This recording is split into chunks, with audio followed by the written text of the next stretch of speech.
suffer from nightmares, flashbacks, hallucinations? Is it impacting your ability to do everyday activities like take over as crime boss? Do you feel uneasy and unable to trust people around you? Then talk to your doctor about quercetin. Quercetin may not be for everyone. Common side effects include lost limbs, hairballs, and a sudden urge to urinate. Do not take quercetin if you do not have health insurance, as unexpected injuries have been reported. Ask your doctor if quercetin is right for you, because as long as the galaxy has crime lords, there'll always be a need for quercetin.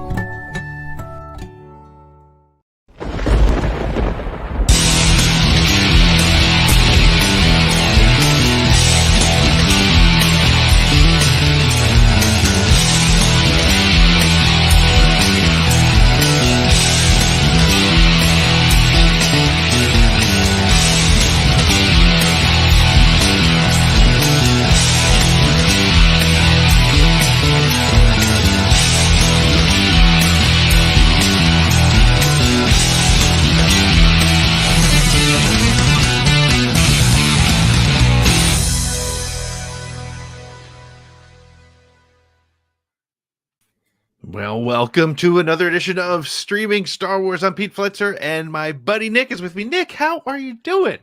Good evening, my friend. Happy Friday to you and to everybody who's tuned in to watch. Oh, man, it has been a week, man. I'm excited it's over. I'm ready to talk Star Wars as we do as often as we can on Fridays. We tend to do it during a Star Wars show on Disney Plus, but there's just been so much news and activity happening in the Star Wars world over the last several weeks. It's been we need to get together on Fridays. We need to talk, and Star Wars Celebration is, can you believe it's less than 2 weeks away?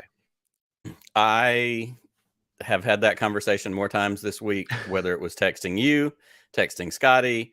I had a guest on Tuesday who's going to be at Celebration, and I said, literally while we were recording the show Tuesday night, at this point, 2 weeks from now, I'm going to be in an airplane on my way to LA. Like, I've got to get through another week and 2 days, and it's going to be the longest week and 2 days on Earth. But I'm so ready for Celebration in that time. It's going to be great. And we're going to be talking Celebration with our guest who will be coming up, Mr. Greg Iwinski, after the news, which we'll do in a minute. And I was going to say, let's talk about him, but let's wait. Let's introduce him properly when he goes. But maybe so we have some things to talk about besides Celebration. Why don't we hit the news as we do? Let's do it. All right.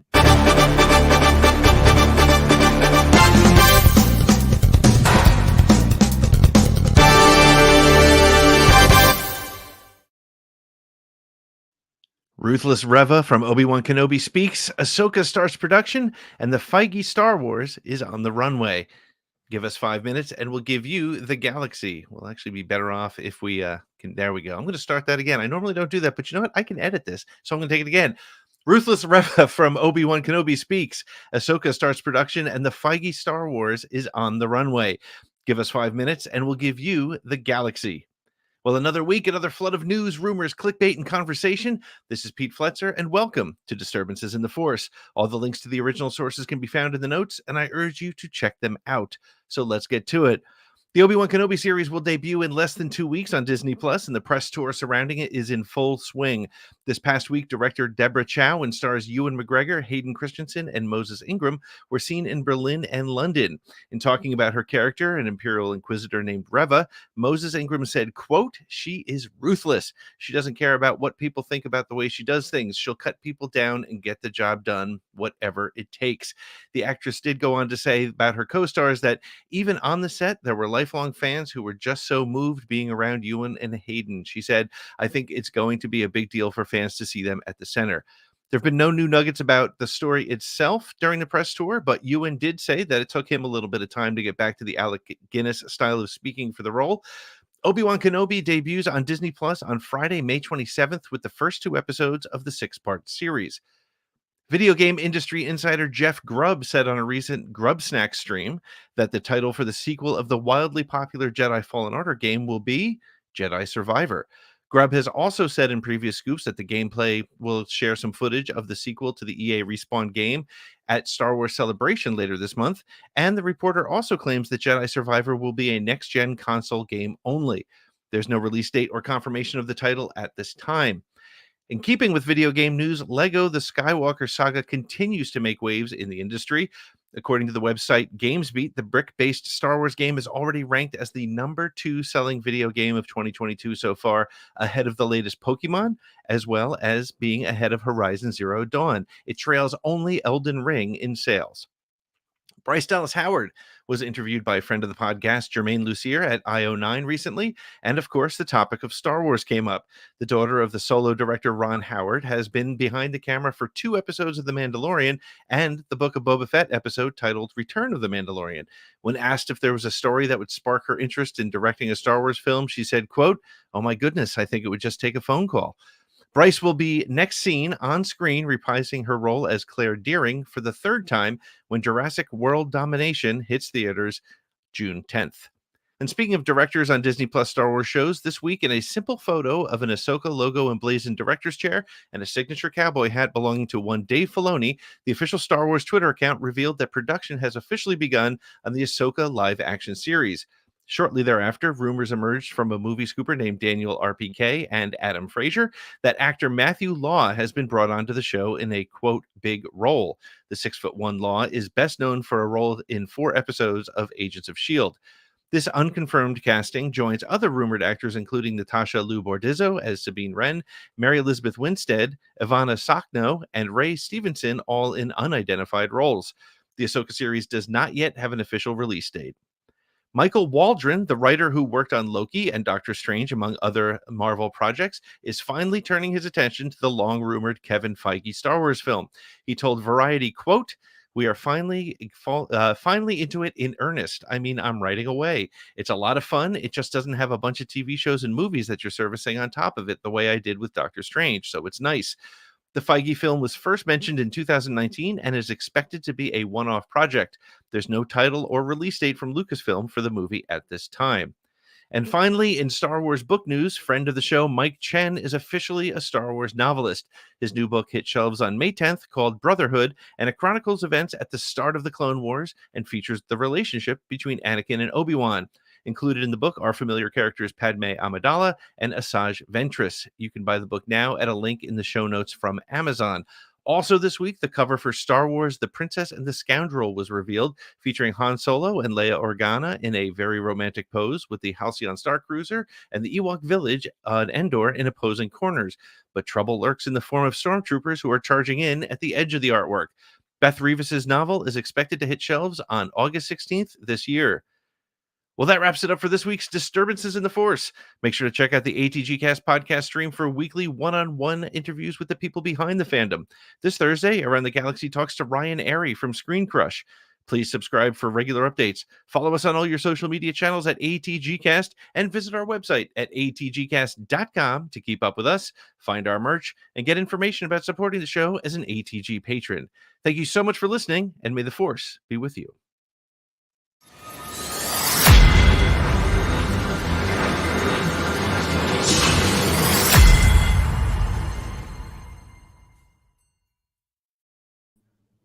Well, That was a lot of news. that was a lot of news. But like we were saying, there's just so much going on nonstop, and it's only going to rev up as we get closer and closer to Celebration. But now, since we've let our guests sit behind the scenes and That's listen right. to us ramble, why don't we bring him in? Do you want to introduce him, and then we'll bring him in? Absolutely. Our guest tonight is a wonderful gentleman named Greg Iwinski. I actually met Greg through an Instagram live stream one night with our friend of the show, Patrick Kottner. Patrick has been on Podcast of the Wills, has been on Streaming Star Wars with us back when we were doing Book of Boba Fett shows. And Patrick was foolish enough to let me into his Instagram live. And Greg showed up shortly thereafter, or vice versa. And then we ended up talking Star Wars for like 45 minutes. And I was like, I need to talk more with this guy.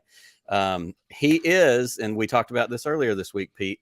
Greg is an Emmy Award winning writer for Last Week Tonight with John Oliver.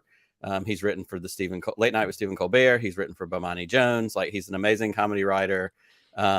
I just learned before we came on air, and we didn't have time to talk about it, he is also a former youth ministry guy. So we're going to get into that off air later on.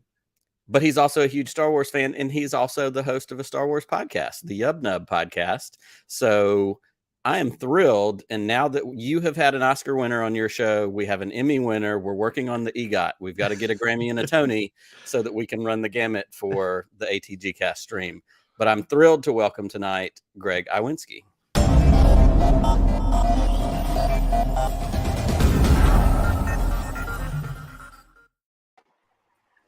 Hello. Hello, Greg. Greg.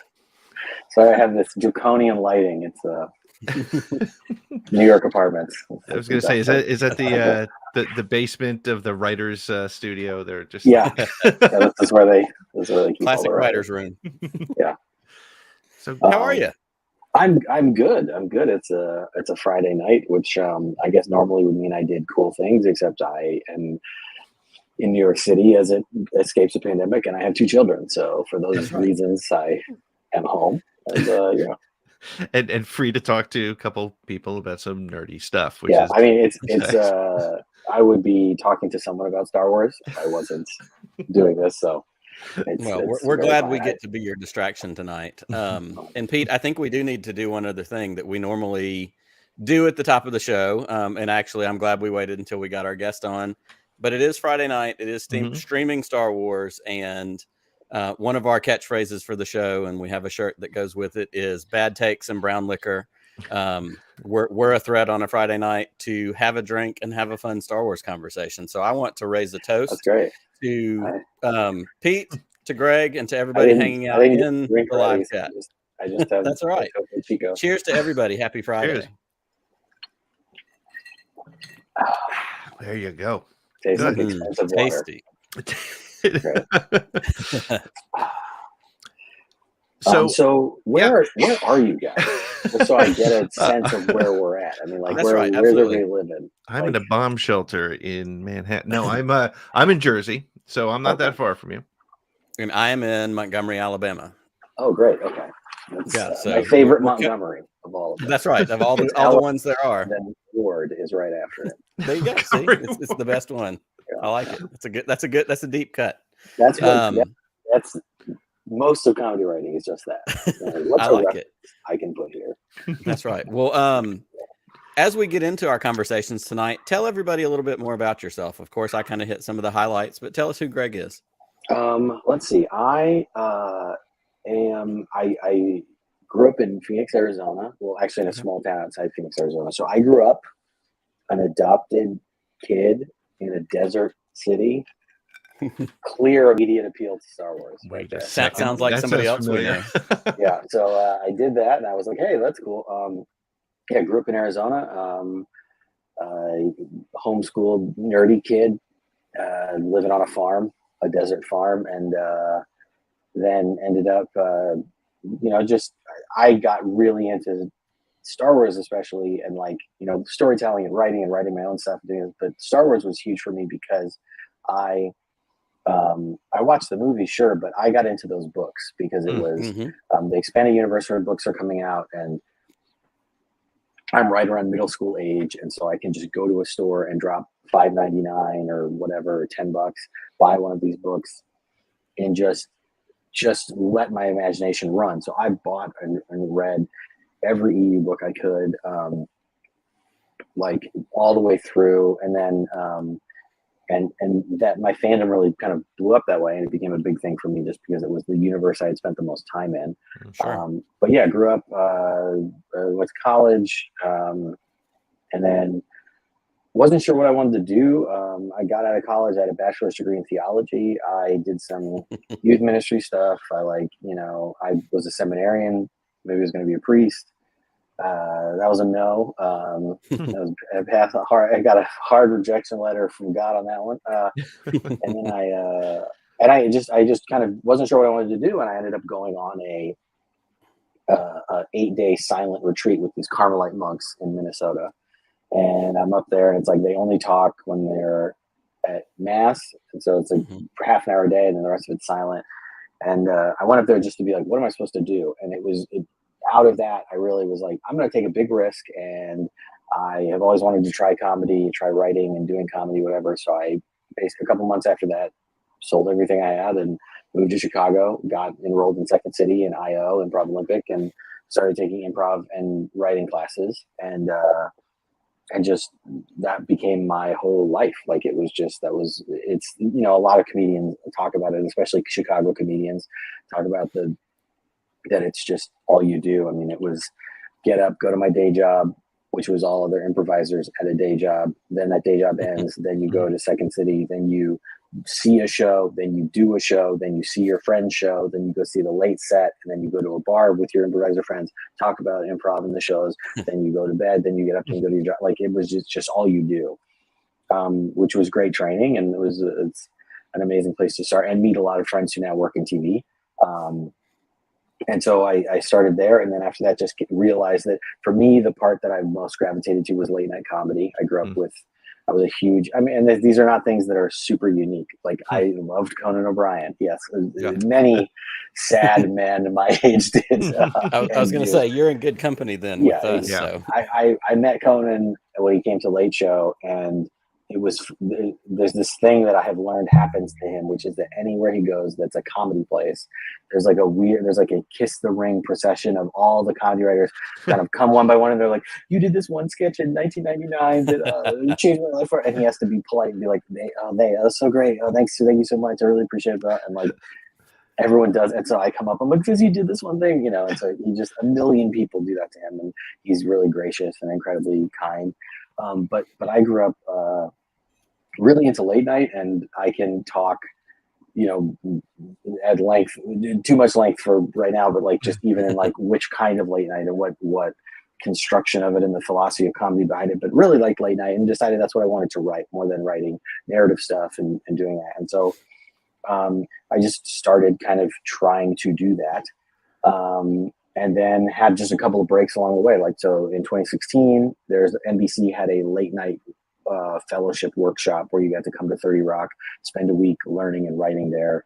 And I think that was like the 5th year I'd applied or something, and I got it. Did that. And then that kind of got my name out there. Then in 2018, got hired to write for the Late Show with Stephen Colbert, which was really incredible. And so that was there was 2 years of just kind of like applying for shows. Can I get in? Mm-hmm. And then that was the one where it was great. I got a phone call, great phone interview. And at the end it was like, hey, you're hired. You need to be here in like 10 days. And I'm going, oh, I need to move from the West Coast to New York in 10 days. And fun for us was, that was on a Friday that I got that phone call. 2 days earlier, my wife called me from an airplane and said, I'm pregnant. Wow. And that was our first kid. So we went from being like just a married couple to, oh, I'm going to have a kid. And then me going like, well, I guess I ran out of time to try to be a comedian. Got to go sell insurance. And then I'm sitting around for 2 days just freaking out. And 2 days later, I get a phone call. It's like, hi, do you want to come write for Stephen Colbert? Yes. Yeah. Wow. And then I did. Wrote there for a couple of years. Then went to John Oliver. I came in during, actually, it was like, so the pandemic started in between those jobs. Mm-hmm. Pandemic starts, I started John Oliver, wrote there for 2 years, which was great because I got to write with some of my like best friends in comedy, like people who I love and talk to and are around all the time in my real life. I got to be working with and writing with there, which was so dope. And wrote there for 2 years, and then just recently, and then left there. It was funny. I left. I like got an Emmy, left. Never met anybody in person. Never met John in person. Never met Tim Carvel. Never met any of the producers in person. It was all over Zoom. So you wrote all the, what was it he called it? The Void shows that he did. Yeah, I wrote in the Void. I think almost all the shows I did were in the Void. I think like the last 1 or 2 were for an audience. Yeah. Okay. And it's really weird because like also with the Void you don't have there's no sound, so the timing is different on jokes because I say something weird and then I move right through it, whereas with the audio you have to build in the time back and forth. And also like you can bum an audience out but you can't bum a Void out, so like we can really you can go real dark or crazy and come back. I have loved that show ever since it's come on, and it was for me, it was the next follow-up to Jon Stewart Daily Show, which was one of my staples in college. I've said many times my sweet spot was Letterman at 10:30, or no, Daily Show at 10, Letterman at 10:30, and Conan at 11:30. Like See, in you college, live that. You see, that's these people don't get it. The people on the West Coast and West Coast don't get it, because if you live in the middle of America, I Yeah. grew up in Arizona. Yep. 10:30 is when late night starts. And Yep. what does that mean? That meant that Conan was on at 11:30, which meant I Correct. could stay up and watch it with my and watch dad. it. That's right. It wasn't on until 3. My dad could stay up, watch the first half hour, go to bed at midnight, still go to work. So we would stay up every night and we'd watch that first half hour of Conan every single night because it was on at 11:30 in Arizona. Wow. KPNX channel Absolutely. 12, NBC. Yeah, well, and that Shut was my whole point, was when having watched John Oliver up to the point of the pandemic, and he took a decent break, like so many other people did, and had to figure out to get back in. And I remember watching that first episode, and I'm by no means any kind of comedy anything. I just love the shows I love, and I've listened to so many comedians and podcasts, and people like Paul Scheer, and the How Did This Get Made guys, and Patrick and Connor, and these folks that like I love the process of it. So it was so interesting to watch those first few Void shows and to see how different it was, and to feel, even for me as the viewer, going, how do I respond to this? Like, you're used to hearing the laugh in the studio. You're used to all that part. I can't imagine, as somebody who had to write that and work on that, again, the challenges that came with it. I think one of the things is that you learn a lot, but also all of the people making the shows learned a lot, because it was like, well, we have to make this at home, or we have to make it in the studio. Like, it makes you look at all the conventions, from how do we build the scripts, how do we send them over, how do we set up the camera. And it was great because it let a lot of late night reinvent what is our process from the basic all the way through the end. So even like, how do we meet and talk about scripts? How do we hand them out? How do we turn them in? How are they rewritten? What are we doing with props and those things? Like, all of that got to get looked at again, which was really delightful. It's just been a weird thing pandemic wise. Sorry. A random Nogri running by. That's quite all right.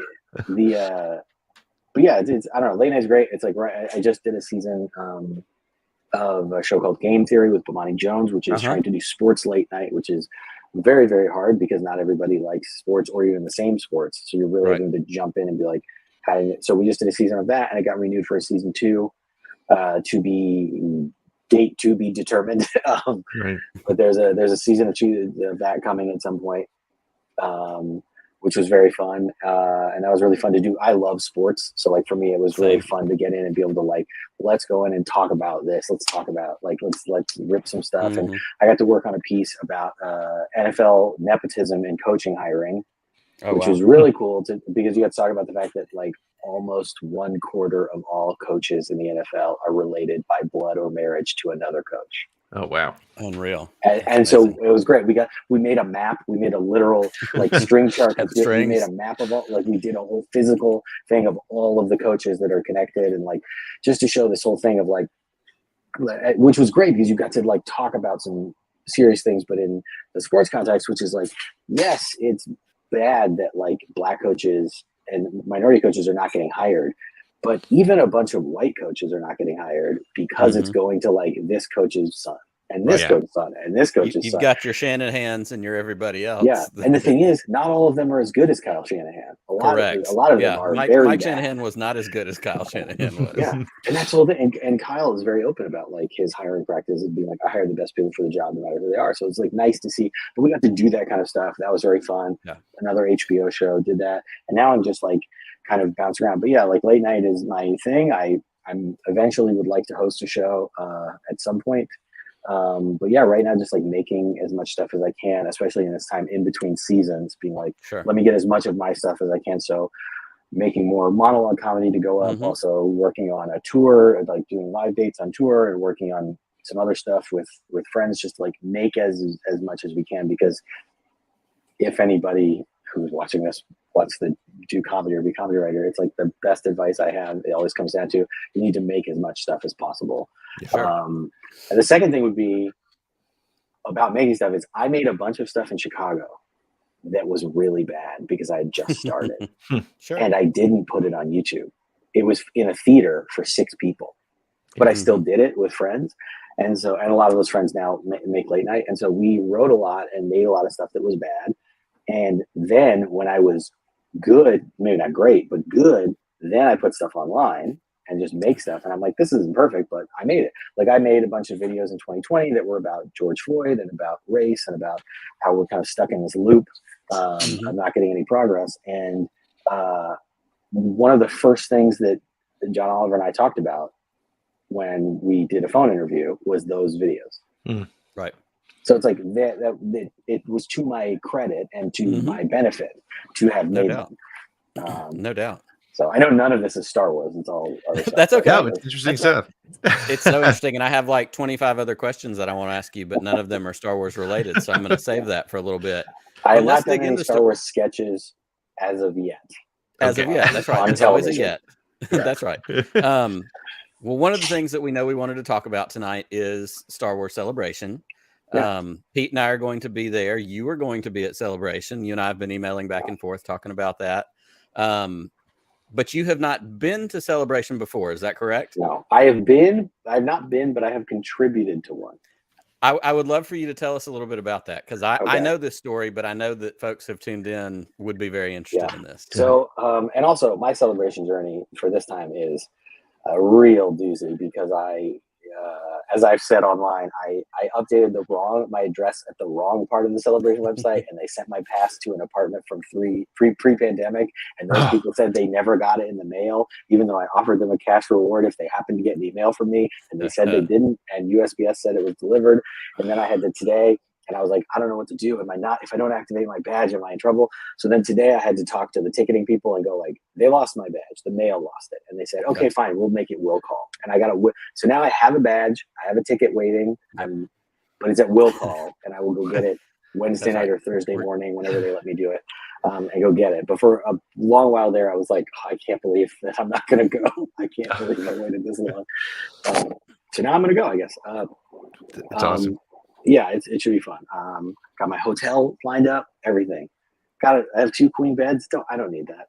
That's right. I need a bed. Living the big life. You can downgrade me to a cheaper room that's just a bed. I'm not going to use it. Just got to be there. Just got to be there. Right. It's like when you go to Disney World and people are like, you got to get the nicest hotel. I'm like, no, I'm not going to Disney World with the kids to spend time in the hotel. Put me in a rack with a mattress and a door. And you mean the Star Cruiser, I believe. That's right. Yeah, exactly. Hey, you should be in comedy, Greg. I'm just saying. Take away my verification badge. No, so this is the first Celebration I've ever gone to. Sure. And I'm excited to go all 4 days. I'm excited to meet as many people as possible, talk about Yub Nub Pod. We were talking the other day about should I get a sign or a shirt or a hat or something? We are not good at marketing at all. We are 3 TV idiots who don't know how to do marketing because TV markets for you. The last Celebration was the one in Chicago, and I was working at Late Show at the time, and Stephen Colbert was asked to do to run the panel that was announcing the name of episode 9. Right. And a thing that happens with late night hosts is they're incredibly busy. I know that there's I've heard everything from I can't believe they write it all themselves to I can't believe that they just walk out there and make it up. What really happens is that if someone who gets a show like that that's successful is talented enough that essentially they could write and perform the whole show themselves. Like you saw during the writer's strike what Conan did doing a whole show. They could do it because they have the talent. They don't have the time because if you are running that show, you are running 200 employees in a business that involves a talent department telling you all about the guest who's coming up, the questions you have to do, the game you have to do, the Act 2 game with the thing going on, and this has to change. And you've got all this PR you got to do. And then you've got the monologue where you've come in and told the writers, here's what I want to do. Here's my idea, blah, blah, blah. Let's meet up again later and you'll have written it and I'll polish it and make it what I want. And that is an amazing thing about Stephen is that he can watch a video piece you put together or a sketch or anything and he can look at it and read it down and go doot, doot, doot, doot, and change 4 things and you're like, oh, okay, that's better. He just understands places to adjust that are not what you thought of, but are funny. You just know that it is. And so it's so it takes a lot of writers to help back up and kind of be that first round of stuff that a host is going to put out. Like whether that's a daily show, they're shooting around ideas and coming up with stuff, or if it's like at a show like Fallon or that, like you're writing 50, each writer is writing probably 50 monologue jokes a day. At those shows that are more straight monologue. So you're coming in, you're writing 50, like they're giving you setups on jokes, and you're writing 50 to 100 jokes a day. Wow. So you're coming in and just like, boom, an alligator in Florida stole a golf cart. And then you're like, boom, here, let me write a bunch of punchlines on that. So you're writing all this volume. Then they're taking it and going like, okay, tweet, follow through, and that includes that, right? Late night hosts do a lot of other stuff. Hassan Minhaj just hosted the White House Correspondents' Dinner. Right. And one of my friends helped him write on that because he had written on Patriot Act. He knew Hassan. And he knew they were a good team, and so it's that kind of thing of like when you have to do other stuff, speaking at the Kennedy Center, being a host at the Oscars, all of these situations, late night hosts bring in writers that they know to help give them jokes to then churn out. That doesn't mean that they just walk out and say them. It's a tiny bit of a. It's why when that Chris Rock Will Smith thing happened, it was this idea. So there were some people saying like, well, did someone just hand him the joke? And it's like, that's not how it works if you're Chris Rock. You are one of the 5 top grossing stand-ups in the world. Like you don't just say something because they handed it to you. Maybe they had an idea and you made it your own and then you went out with it. But you don't just read what's on the card. And so, but Stephen wanted us to do that panel. I was at Late Show at that time. And he asked around the writing staff, like, who are the Star Warsiest nerd here? And I was ratted out very fast, and so yes. There was a whole binder of questions that I spent a lot of time reading over and over and over and over again. Yes, that's true. But yeah, it was a thing where it was like he basically was like, hey, I'm doing this and I have to give this talk. Whatever, would you help me write it? And so it was a process of coming in and what he wanted to say and how he wanted to say it, especially because his fandom is very specific and he saw those movies in the theater and how that shaped that and whatever. And also he knows JJ and like what that means for understanding Star Wars moving and all of this stuff. But to come in and go like, and to realize that like I have a different phase of fandom than him. We're not the same age and we're not the same generation. And I came up through the EU books and the games, and he was not like, he was on TV when I was reading Star Wars books and he was, doing other stuff. So to kind of merge those together, it let me come in and go, okay, if you want to say this and you've got the jokes and you've got this, but if you want these specifics too, like here you can talk about this thing from the books if you want, or you could drop this, or you could throw it, like to just give a lot more, like here are Star Warsy things you could do. And like the I think I just flew in and my X foils are tired or whatever I said. I don't know what it was. But those things here's a bunch of, because comedy is about specifics and surprises. So it's you laugh because the character in a comedy got hit by a bus. But if it's a Volkswagen bus with like carpet all over the side of it, you laugh more because it's more absurd and it's more specific. And so in that sense, it's like I was able to hand a bunch of specifics over that were like the Nogri and the attack positions and all the planets. And you can talk about this and you talk about the Kuat drive yards. Like I'm always trying to get Kuat. I'm trying to get Kuat stuff in everything. If you ever see, I'm like, well, we need a Kuat resurgence, baby.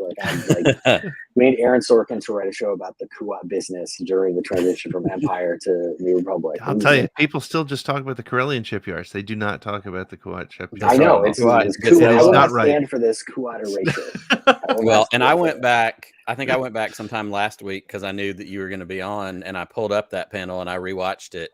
And you've hit all the notes so far: the S-wing joke, or the S-foils joke, the Nogri joke. And as soon as he said Nogri, I was like, Stephen Colbert doesn't know that. That came from Greg, or someone else on that team did that. And that was for me. It was very fun because it was like it's the same thing as like when you read a joke and he says it in the monologue. Yeah, like.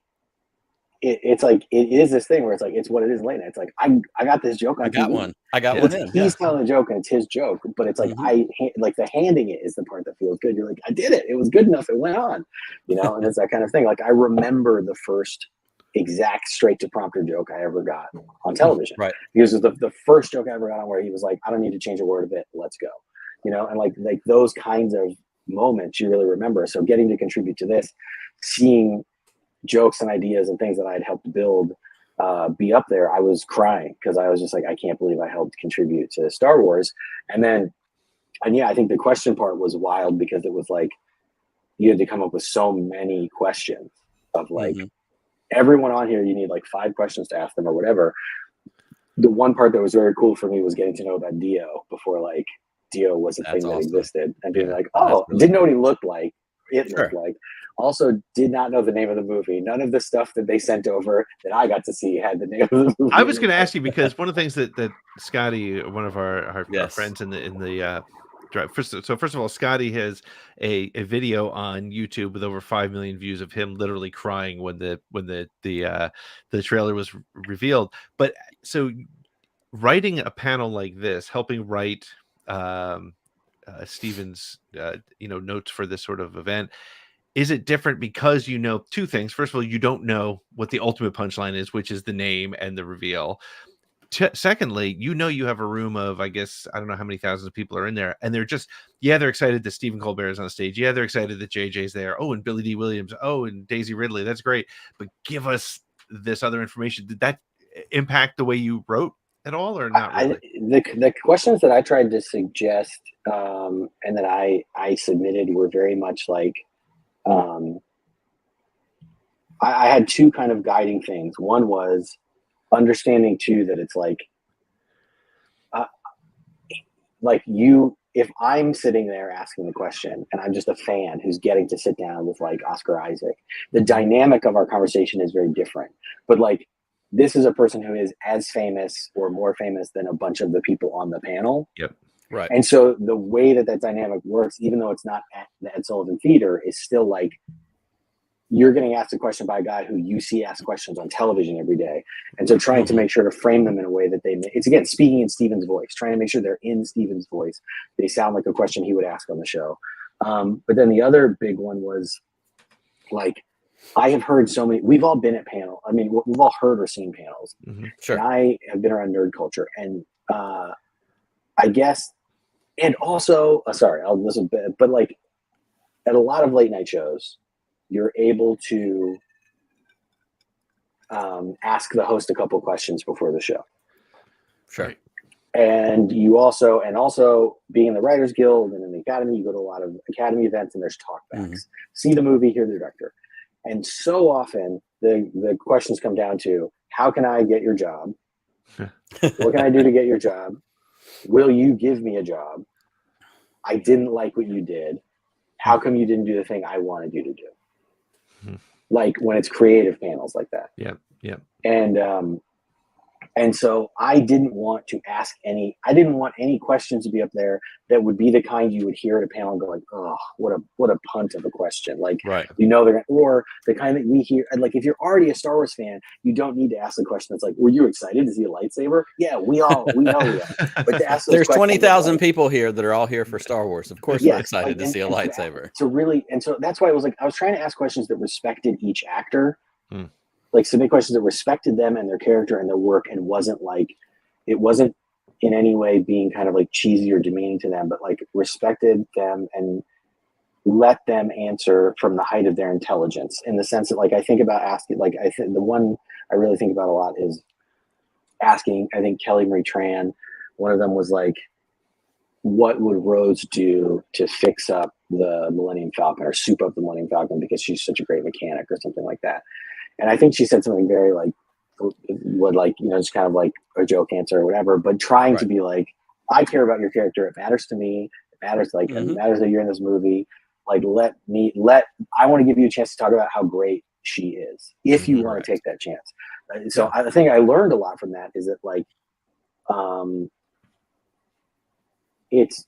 I learned a lot about that. It is a lot of work to make an interview go the way that you want it to go when a bunch of people are doing their own thing, there for their own reason, have their own stuff going on, or dealing with their own, like that. It doesn't just go the way that you set all the questions up in order. And that I think was like, oh, okay. but it was very cool to get to contribute and to hear that like JJ and Kathy had read this stuff and like the jokes and like the questions and stuff and being like, oh my gosh, this is so cool. I helped do this. But yeah, just try to ask questions, submit questions. I mean, like, again, it was like, I mean, I think some of mine got on in and, you know, it's all a jumble, but like, just try to ask questions that were respectful and fun and things that if I was watching as a fan, I would like want to hear, because so often I think at events, even when we do care and it is Star Wars, you're hearing questions that are like, are you excited? Was it how was the process? Yeah. Was it a lot of work? Like, what can you tell us? And it's all these things where it's like, we already know what this is. Can we like, let's get right. It's the same thing as can we get to the part we know? Right, because in a late night interview, someone's going to come on and they're going to go, I'm in Fast 10 and I'm here to promote Fast 10 and I have a funny story about how a car like the smoke detector go to space. Yeah, whatever. It's like, so like, oh, the tires went flat and I couldn't get out of the parking lot. And I want to be like, let's get past that. And why don't you talk to me about, you know, like whatever, like that you couldn't, you know, use an e-brake or blah, like what it was like on set, or like why the lunches were weird, or like just get to a story, the human story you would tell your friends. Because when you're talking to those guests, of course they're on point because that's their job. The same way a politician is, like they're there to do their job. But the best late night guest and the best interview you have is somebody who they are talking to you like their friend, not because you're their friend, but because they're as comfortable as when they're sitting at a bar with their friends going like, man, I was at work and this crazy thing happened. Not the version they prepared, just the version that's honest. And you saw that, you see that with the best interviews. And it's that's when I think in late night, but in interviewing, we feel like we're like, now we're seeing something. We're seeing who the person is. Yeah. Well, and we've talked a lot about Conan. We've talked a lot about Conan so far, and that's one of the things that he says with his podcast now is, you know, for all the years that he hosted his show, it was 5 and 7 minutes or 10 minutes, depending on, you know, who the guest was, to come in, to promote, to do a thing. And part of why Conan O'Brien Needs a Friend is so good for me is because they get to sit down and talk for an hour, and they get to have those moments where, you know, half the time, whoever he's got on, he's doing Conan bits and he's, you know, being funny and going off on a something. But especially when he hits the right people, and of course, some of them are going to be more formal, but then they're the ones that you can tell he's more comfortable with. And it's just listening to two friends have a conversation. And that's when it hits that sweet spot. And you're like, this is really fun. And so, you know, I can't imagine the challenge of trying to find that in something like a Star Wars panel, not only with, here's some jokes to do for the monologue at the top of the panel, but then to build in the questions and to make it, you know, like I loved what you said about, you know, targeting something to Kelly Marie for her to have the chance to respond to that in a way that lets her shine. I think that's really powerful because, again, like you said, they're doing press tours at this point. Like they're out, you know, rinse and repeat. So you want to try and give them something different because you're a fan and you have that personal connection. And I think that's really cool. And you want to make sure, I think, in all interviewing to remember that it's a person and they're at work and you're at work. So you guys are not just like friends, but that this is a person who, no matter, one of the things that I've learned, my wife and I learned going to the Emmys a couple times, is like that it's all fake. And I don't mean that in a cynical way. That's like, it's all fake. Hollywood elites, bro. I mean, it's all fake. Like, except for there's a top strata of people who like live beautiful all the time. Like Rihanna, you're like, how are you doing this? And you see her in real life and you're like, wow, are you photoshopping my eyes? How are you doing this? Never not off duty. Yes. And so there's people who are just beautiful and glamorous, and they just are. Like Julia Roberts, when she would come to Late Show, it was like Julia Roberts and Michelle Obama had the same level of crowd reaction. She is a movie star. She's not just a celebrity. And she came in and she owned the room. She owned the interview, the room. If you were just like, you watched her and you were like, you're famous. Like you're like, wow, you're a star. Wow. Like it was amazing. And there's those tier. Everyone else who's famous is showing up. The Emmys are at like 5 p.m. So all day they're getting ready. They're doing a thing. They're getting their clothes. They're getting their makeup put on. They're going in. They're scarfing a bunch of food right before they going like running down, going to the Emmys. And then as soon as the Emmys are over, going, okay, I got to go switch clothes because I got to go to an after party, but I can't hold this Right. look together long enough. That's why people Right. wear different clothes to the after party. It's not because they just want to wear clothes. You got to reset the trick, the magic trick. Yeah. So you That's go, right. you put on a different suit or a different dress or whatever, redo your makeup, get your hair done again, retouch that, scarf some more food. And then you go to the next one and you look glamorous. But it's like even the best can only hold it together like 6 hours at a time. It's all fake. Hmm. And I say that to mean that like when they walk, that like when the famous person you're interviewing at night gets up in the morning, they get up in a bed, maybe a very nice bed, but they get up, they got to brush their teeth, they got to change their clothes, they got to go to the bath. Like they're just people.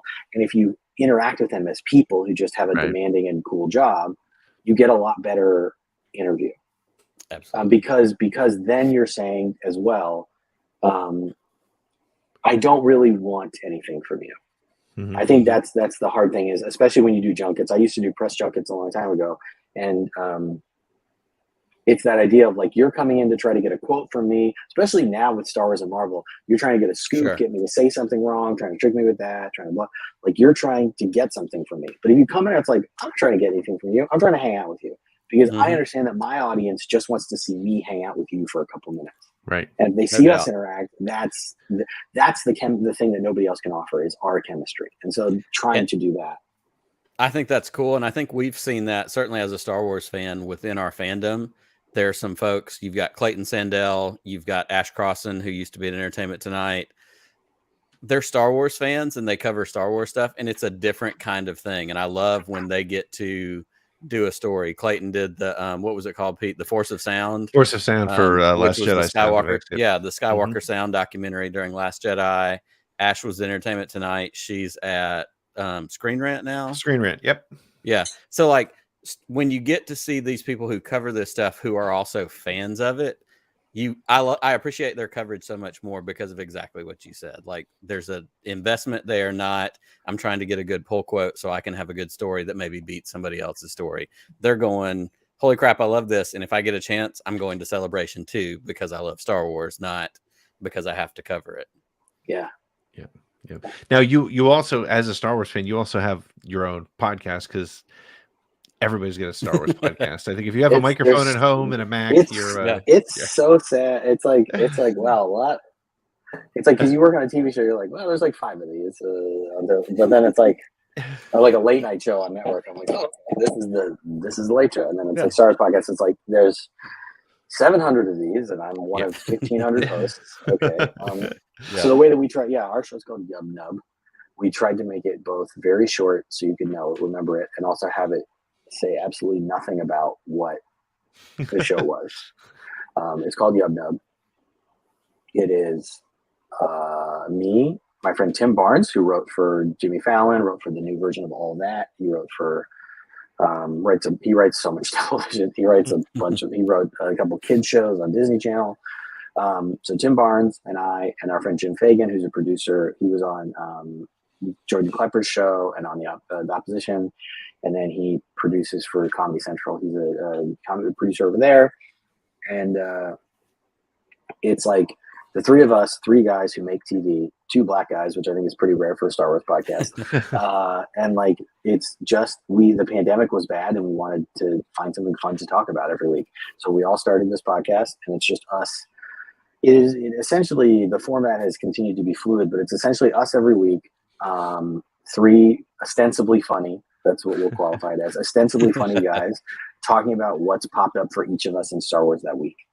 So sometimes that is something in the news. Sometimes we're talking about an episode of a show that came out. Sometimes it's just I found an old toy, or I found found an old copy of Dynamite magazine from when Empire Strikes Back came out that was in one of my boxes.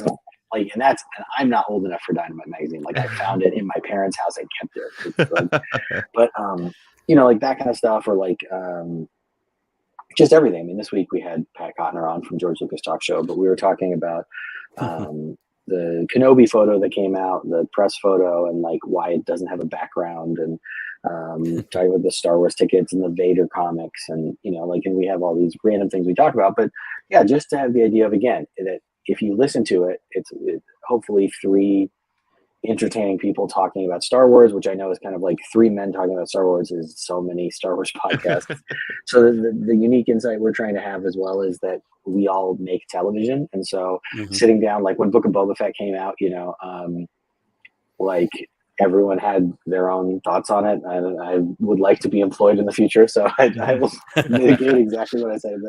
But it was a thing where we had to go like, okay, many people are saying like, I like this, I hate this, I blah, blah, blah, blah, blah. Yeah. But to go like, okay, from a story structure, if we were sitting down to write a season of television, what happens here? Why is this happening here? What would we have chosen? Like, not to say we very much stay away from like, I would have done it better, because there is a section of Star Wars fandom that I believe we best sum up as the kind of people who Photoshop glowing red dots onto Rey's eyes. Like those kinds of people. And they're the worst. And if you're watching this and that's you, that's very sad because you're the worst. Well, like I'm going to go ahead and let you in on a secret, Greg. Those people don't watch the two of us. I can guarantee it. Yeah. It's just that thing of like the people who make a video that's like the problem with The Last Jedi, and the video is 3 hours long. Yeah. It's longer than the movie. And I'm like, bro, you need therapy. You don't need YouTube. So we try to avoid that. And so we're not coming in going like, here's what I would have done with Book of Boba Fett. But instead going like, let's try to make sense of why is it structured this way?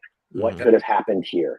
What changes how you do this? If you're building the story structure of this episode, what changes with a writer and a director, or a director doing this episode, and then it switches to this? So to really look at it as like, this is our profession and it's what we do, and going and trying to say and make sense of the shows, and also give an opinion on them that maybe not everybody can give, and looking at how all the things fit together. Because I think like with Boba Fett, it was like that was not the show that I was expecting, but also like the questions that we asked or would ask of that show are not, I think, the ones other ones would ask, because it would be like, okay, breaking story, when this act changes here, or like when you're going with, like they would be very particular, like, can I talk to you about the first week while you're breaking story on this? Like, and not to say what's the right answer. It's just once, like I think we talked about this a lot on the show, which is like, if Filoni and Favreau came out and said, like, to our podcast, this is what we left the first week saying in terms of how we were breaking the story, I think we would go, oh, okay. Yeah. Even if we disagree, we go, now it makes sense. But to try to look at things that way. I find it's also interesting too with the fact that we have now, not just in Star Wars, but so many so many shows, so many stories are now told as a series versus just a film. It gives you 6 to 10 hours to tell that story. So it's a completely different process than it might have been before. And then I always find it very interesting. Like, for example, the show that it struck me on was, I was watching Severance. I don't know if you watched that show. I haven't watched it yet. Yeah, it's a great show, but it's funny because I watched the first episode and I was like, I don't know what's happening here. And then by the time it ended, I was like, that's not like the first episode at all. So that process of writing a story to be able to tell it over 6 to 10 parts and make it so that first, you kind of have to almost not forget, but lead from that initial episode. And so the storytelling process is different. But to your point about Book of Boba Fett, I think it's interesting too, because I think there was no way that show would be super successful for everybody, because everybody walked in with such a unique and specific expectation. And the only thing I think that we all expected to see and got was him popping out of the Sarlacc pit. And then from that point, we were all like, okay, this is what you thought, this is what I thought, this is what they thought. And it was a very different world. Yeah. Well, also there's, a thing that we talked about a lot that's weird is television is obviously changing. I mean, like there's streaming content, but let's be honest, streaming content is television.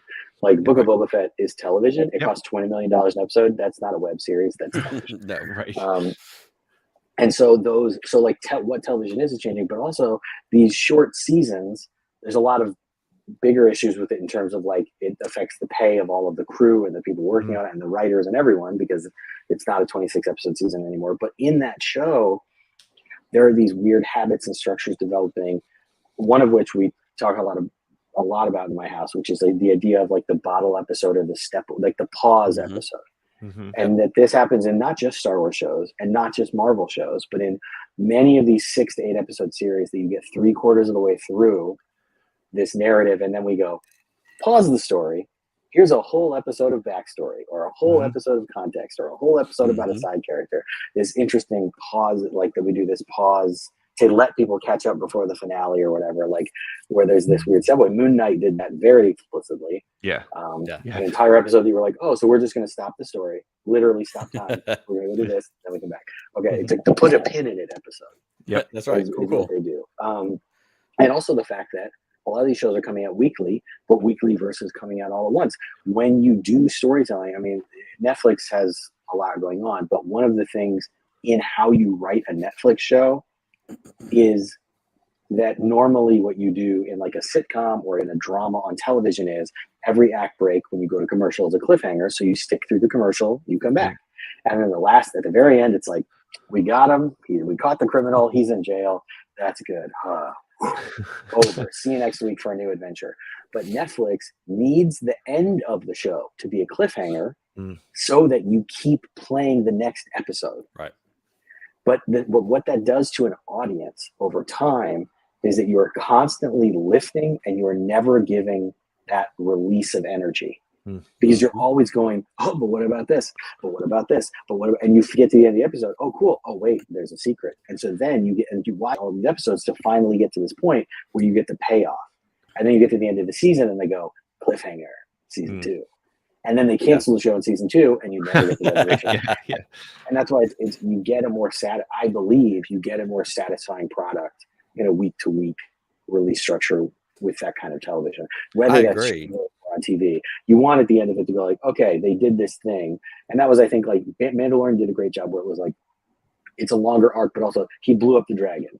Cool. Yep. That's done. We got to see that be done. Yep. Yeah. And it's interesting too, because it allows the fans to talk about it longer. And I've said this on this show, I've said it on my show, and I hear a lot of people talk about it. Like Stranger Things comes and goes, right? It's huge. Everybody loves it, but people talk about it for that first weekend and that's it. Right. We talked to, I mean, and I didn't expect to love Moon Knight. I had no idea what I was in for, but man, I'll tell you, I was up early every Wednesday morning because I wanted to keep going with it, and it just kept my attention. And then I wanted to talk about it with anybody who would listen to me. And so that works really well. And I think you make a great point too that I hadn't thought about, is that's why Mandalorian worked so well, because every episode ended. Sure, there was, a continuation it was a through line, but the adventure came to an end. They got Frog Lady to where she needed to be. They did whatever it was. They got to that point. And I think you're right. I mean, especially I was 70s and 80s TV show kid. So the show ended every single week, and there was no such thing as the one giant 7-hour story. Magnum PI was doing something different next week every time. And even if you were watching even more serious ones like X-Files, which had a very strong long form thing, still Freak of the Week, and the Freak of the Week gets caught. That's right. You're done. And the Smoking Man was the thread that ran through, but you still had the Monster of the Week. If you're watching The Pretender in 1998, like all of these shows, it was at the end. Like I think Burn Notice is a great example of that, which is a long form thread about Michael Weston getting like back as a spy. But each episode is that here's an adventure in Miami. It's over. We're done.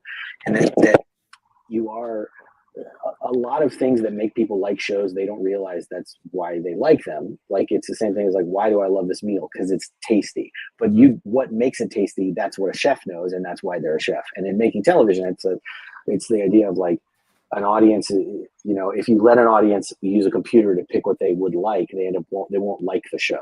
It's you make something, they react and respond to it, and they like it. But part of that is the payoff. You don't want to feel like you wasted an hour. You sat down for an hour and you're like, I didn't get anywhere. I didn't solve anything. Nothing happened. You want to, because that's our lives are very stressful and have a lot of unresolved things. So to sit down in sitcoms are even better. 30 minutes, you sit down, you go, cool. Whole thing happened. And now it's done. Urkel broke a machine. He fixed the machine. It's done. We're good. Like that's nice, and that's part of what has made television work. And so as streaming experiments with these other things, part of the things they're going to have to stick with, in my opinion, is you're seeing that move from Hulu and from Disney Plus and from these large. Apple is doing the same thing. What are they doing? They disrupted the TV game. Now they're putting out shows on a scheduled day, one a week for a Yep. season. We're just coming back to TV. That's right. Like, Yeah, Coming the right back circle- around. The circle comes. I wonder what that means for a show like Kenobi, because and I hadn't thought about it this way until we had this conversation. But that is why Mandalorian and Book of Boba Fett had a different director every week, because it was its own story. The director came in and handled that story that way. Obi-Wan Kenobi is going to be 1 6-part story with one director. It's the same crew and the same team for 6 straight episodes. So I wonder if it's going to be a 6-hour movie, or if it's going to be episodic at all. I have a theory. Mhm. There's the theory of the Mobius. That's a random start. But my theory is that it will not be a movie and it will not be a TV show. It will be like one of those arcs in Clone Wars. You remember when Clone Wars would do an arc where the color of the logo was different? And you were like, oh, I guess we're doing a different thing. And it'd be like 4 episodes of the droids or 6 episodes over here. That's what I think. Because I think that is what it's going to be closest to, is like a serialized little story arc that is set inside a universe that the audience already pretty much knows. Like, it's Tatooine. You know why he's there. You know what happened. You know how it's going to end up. So here's a little side quest mission that happens during this time. I could be wrong. I don't know. I have no. No, I think you're onto something there for sure. Well, and on this show, we routinely make incorrect predictions about all the things that we think are gonna happen. I say this: I will be shocked if the word Thrawn is not said from the stage at Star Wars Celebration. Oh my gosh, yeah, I will be shocked, because Thrawn is the Thanos of the Star Wars television universe, without a doubt. Yep, he's showing up. Everyone's gonna fight him. Then he's gonna die, or he'll escape into the unknown regions. Could do that. Yeah. Yep. He escapes, and then he shows, because then you can be like, yeah, he actually just escaped, and he was out there with the weird emperor thing, out there in the dyad choir or whatever, and then he came back. Who knows? Well, go ahead. Oh, I was just gonna say, so that's my one confident prediction, is that they're gonna that they're gonna announce Thrawn and that people will go crazy. Yeah, I think so too, and that's the perfect transition. It's almost like we predicted this, coming through this. We talked about your past experience with Celebration, which was not attending Celebration, but getting to kind of be involved in a secondary aspect. But you are going to Celebration this year for the first time. Besides, of course, the Thrawn announcement and, of course, the excitement for Kenobi coming up, what are some other things that you, Greg, are excited for as a first-time Celebration attendee? I am going to go to all of the Lucas book panels. So there are panels on the books, on the audio books, on making them, writing them. Very excited to go to the High Republic panel with Christina Ariel and finally meet in real life after a bazillion online interactions. I'm sure she'll be like deluged with fans, but yeah, I like to meet up and be like, hey, what's up? We'll be great. Also, because Black Star Wars fans, let's keep it going. So that will be very cool to meet her. All the book panels are very excited about. I'm excited about seeing what kind of toys I can buy for my son that he will like. Yeah. I think I don't know that anything's going to happen. The kinds of things that I would like to meet a lot of people, see the vendor stuff, walk around, see panels, see exhibitions. It's so new to me. I think the things that would be very cool would obviously and I said this was embarrassing on our episode that came out today on Yomna, but if they said anything about Mara Jade, I'd be like, thank you. It's the only thing I need from you to come over. The only thing left. You don't have to bring Yuuzhan Vong. You don't have to bring all the twins on. Just look, be because they haven't ruled it out yet. The things they've done with Luke, it's yeah, did you know he was married and his wife was psycho? Cool. Which is also very cool. And she doesn't have to be sad and old and cynical. She could be like, no, I stayed cool and I kept killing people. You're like, great. Right. Just what's I'm trying to think of who I've always said should do it, from the Edge of Tomorrow, that the lady from who's married to John Krasinski. I cannot remember. Oh yeah, Emily Blunt. Emily Blunt. Yep. Yeah. Emily Blunt. Give her red hair and 2 lightsabers. Just it would be great. Yep. That would be great. The other big thing is if in any way they mention that they're bringing us Freemaker Adventures. Ooh. Bring back the show. Yeah. Make it a regular animated show, make it live action, make it a movie. Do they give them a game? Give them a skin pack in the new Star Wars game? But like, please bring them back, because I have talked to Lucas story group members about this to the point of maybe being annoying, where I'm like, you got to bring Freemakers back. I mean, one, it's the funniest Star Wars show because Star Wars Detours doesn't exist. It's the funniest show. It has 2 or 3 biracial kids in it, which is not anywhere else in Star Wars. It has Grabal the Hutt, who is the funniest Hutt and maybe the funniest cartoon character in the show. I mean, it's so good. And so like, that's my dream, is like, please bring them back in any way possible. If I ever got to make any kind of like Star Wars anything, I would work like heck to sneak one of them in the back just to like recanonize it. Because I love Freemakers, and my son watches it, but I watch it because I love it. I think the That's jokes awesome. are funny. I think it's so good. So Freemakers. So if someone has like Freemakers stuff, if there's like that stuff, I would get that. And like, I think the thing is just I've talked about this. We did an episode about this on the show. Is I generally, in places where I've been in large groups of people, I've either been performing or I've been behind the scenes helping someone perform. So I don't usually go to big giant things as a participant. It is a weird feeling to be like, oh, okay. Because if you're like me or other crazy people like me, you see a stage and you're like, oh, that's where I'm supposed to go. Like that's right. I would be more comfortable on the stage than off the stage. Right. I would be more comfortable being on the stage performing than having to be in the crowd being a normal person. Because they, like, I know, like they say that stage fright is like one of the most common American fears or whatever. Right. It's just like, I live in a world of people who are just, that part of our brain is cracked in half. And it's like, it's not there. Cracked in half like old Darth Vader's skull. But so it's like, so going like that would be weird. But I think being around a lot of people who also are Star Wars fans is like, when you are in comedy and you're the funny guy in your school, and then you go to Second City, you're like, oh, everyone's funny. Right. Then you go to like work at a show and you're like, oh, everyone's very funny and they're the funniest person in their little circle. And so like, I'm a Star Wars guy, but everyone's a Star Wars guy, and actually they know probably way more than me and remember more than me, and they like can remember actually Ahsoka's life timeline in a way that I can't, because I have to keep Googling it every week to be like, wait, she's from where? And she was when she went through the time thing and what?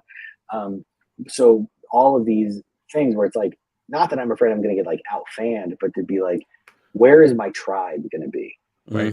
Out of all these people, because they're all valid ways to be fans, but where are the people where I find them in person and I'm like, oh, this is my scene, like these are my people. So I think finding that is very exciting to me, the idea of doing that. And I don't know, I mean, like for me, I hope I want to get everything I can out of this as a fan, because my hope is that by the next Star Wars celebration, I'm like on stage doing something and being Star Wars. Absolutely. And then they're like, hey, Greg, you made Freemaker Adventures 2. It was on HBO Max. It was rated TVMA. It was a horrible decision. We canceled it immediately. Gabala was just blasting people left and right. Yeah. I love that so much. Well, I can confidently say, just within this crowd, you have found your tribe, because we've talked about comedy, youth ministry, Star Wars. Like, there are so many ways that our paths. I should have known that your accent is so specific to me that I'm not shocked. You know, youth ministry, because I hear that accent and I think, Father God, thank you tonight. Well, and we're going to get into that in Anaheim, because you and I are going to hang out. We're going to have some time. We're going to debrief all of that. That's going to be amazing. But yeah, like I feel like you probably did some youth specialty stuff. Like there was a whole I know what that is. Yeah. Yeah, exactly. So, I don't know what you guys are talking about, but I'm glad. That's okay. It's fine. I will say this, which is that I think that one of the things about Celebration I'm interested about, and you guys are more plugged into the larger fandom than I am, is like, it does feel like we're at a flex point in Star Wars fandom.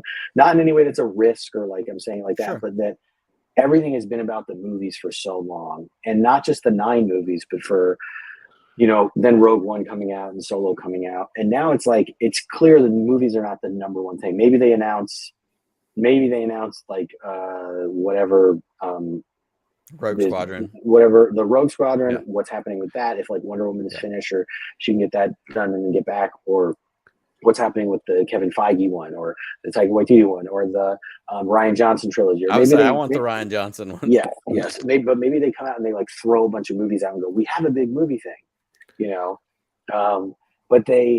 But also it seems like it's like there's so much fandom built out that it's like you don't need the movies are one kind of fandom at this point. 100%. Right. Yep. And that's totally cool, but it's going like, okay, so if Star Wars is this much of a democracy and a plurality, and it's like it's not an empire of one thing, it's all of these different things that are valid. There's all the books, people who know the High Republic inside out are doing incredible cosplay already of it. Yep. And like that. There's that, and the books, the games are really cool, and there's more games coming out, and just all of this community, that if all of those are kind of equal and they're all floating up equally in the fandom, then as you do fan events and you do all this, you really are having to orient it in a different way. Where before it was like, look, even the last celebration, what are we here for? Episode 9. That's what everyone across the board is going to want to know about that. But for this, what is the thing? And I don't think that's a bad thing, but it's like, what is the thing? We're going to do a TV show. Cool. Also, we're going to do a movie. Yeah. Are we doing more books? Are we doing different Lego games? Like, it's so interesting because I've been saying it for years that Star Wars has become its own genre, right? So Star Wars Celebration for the first 13 of them, this is the 14th one. The first 13 were about Star Wars movies, and the book sort of circled it, right? And then there were toys and those sort of things, but it was, as you were just saying, it was the movies. This is the first time where I feel like, and this will be my first celebration as well, but it makes sense to have a Star Wars con now, because you can have rows of comic books and rows for television and rows for whatever. And I talk about this way too much. But my son's entry point to Star Wars was Clone Wars. So for him, Star Wars is television. Star Wars is not movies, right? So it's this really interesting world. And that's one of the, I'm excited to see, as you were saying, that exact sort of thing. What does a Star Wars con look like? And then for me also, it's finally meeting people like yourself, like Christina, people who we've had these great interactions with, whether they're the upper echelons of the world, who we've all gotten to talk to Kevin, Scott, and all those guys. They all interact, or just, that guy with 30 followers that we're friends with that finally get to talk to this guy. So it should be great. So I do think there's something tied in there with like that the pandemic pushed it back 2 years. Yes. But in those 2 years, the Star Wars community grew in a totally new way. Yeah. So now there are these chances of people who've met each other, and because of the pandemic, we never got to meet up, and now all of us get to. Oh, and see each other. I mean, that's our story. And you said it talking about Yub Nub in your show. You guys started that podcast during the course of this pandemic, right? Yeah. I've had Podcast of the Wills has been around since 2017, which was certainly before pandemic. After I got back I went to Celebration Orlando, but it grew and became what it is now during pandemic, because I was at home. I was in the period. I had a very strange in between, jobless, moment. Like that pause allowed me to do this thing, meet all these new friends. Pete and I have partnered up for the last 6 or 7 months. We've known each other for longer than that, but we've never met in person. Right. And all of our other, in our podcasting circle and the friends that we weird know, space friends. Yeah. As the shirt says, our weird space friends, coined by my wife. But like, I would have bought a ticket to go to Anaheim to not even go to the con to get to see my friends and hang out in the evenings and meet these people that over the last 2 years, it's been the virtual pub that we've gotten to hang out in and have drinks and connect and all that kind of stuff. So I cannot wait. And to get to meet you in person, to get to hang out with Pete, to get to do these things, there's so much to look forward to. As we wrap up this show tonight, because we could talk about comedy until well after midnight, but I'm not going to do that to you. Tell us, we've talked about Yub Nub. Tell us where to find you, what you've got coming up, any episodes you guys have coming up in the next little bit. Yeah, Yub Nub is every Friday. It comes out Friday at 12:01 a.m. And it's you can find we're all over social media. Just I think we're Yub Nub Pod or Yub Nub Show. I think we have both, but maybe only one. But it's like, that comes out every week. We have guests, and we are going to have a lot more guests during the summer, hopefully. But yeah, it's the three of us talking and trying to have a good time. And it's the kind of show that hopefully you can put on while you do other stuff. Like it's not you don't have to sit down and focus, but if you want to hear a fun conversation in the background, that's hopefully what we're doing. For me, I'm Gary Jackson on Twitter, and I I got off Twitter for Lent, and then I stayed off pretty much, and I just go on to like write jokes once a week or twice a week. But I'm still on there trying to do jokes and also like updating stuff that I'm doing. And then on Instagram, I think I'm also Greg Jackson, and I post stories that are not very funny, but they're just like me at the park or like me making fun of a sign on the side of the road. So these are not great things to plug. I would say that if you do, there it is. Thank you. Yeah, Yevno Pod and at Gary Jackson. If you do follow me on Instagram or Twitter, working on a new set of monologue videos, which will be coming out soon. Some other new comedy stuff. We're gonna have some live shows both in New York and hopefully some other places later this summer. Working on that, yeah, just trying to make more and more content. So I believe that's all I need to plug. That's probably should I plug anything else, Cassie? Okay, no. She says my manager / wife says there's nothing else to plug. Hey, yeah, if she signs off on it, you're good to go. Yeah, and also I'm free to talk on anyone's podcast or show or whatever about Star Wars all the time. Nice. Or if people have any questions about late night writing, or if they feel like they want to get into it or trying to get into it and have questions about how it works, you can always DM me. I cannot always get back to people, but I will always do my best to get back and give people advice or at least answer the questions they have about late night stuff. Very cool. That's awesome. Well, I can't thank you enough for hanging out with us tonight. This has been so much fun. And yeah, like I said, you and I have been emailing for a couple of weeks now, and I can't wait to get to California in another week and 2 days and catch up and meet in person. And like I said, we're going to talk all about late night and Conan and Daily Show and all the other things that just rattle around in my brain. Yeah. Fantastic. Thank you so much, Greg. This was great. Thank you very much.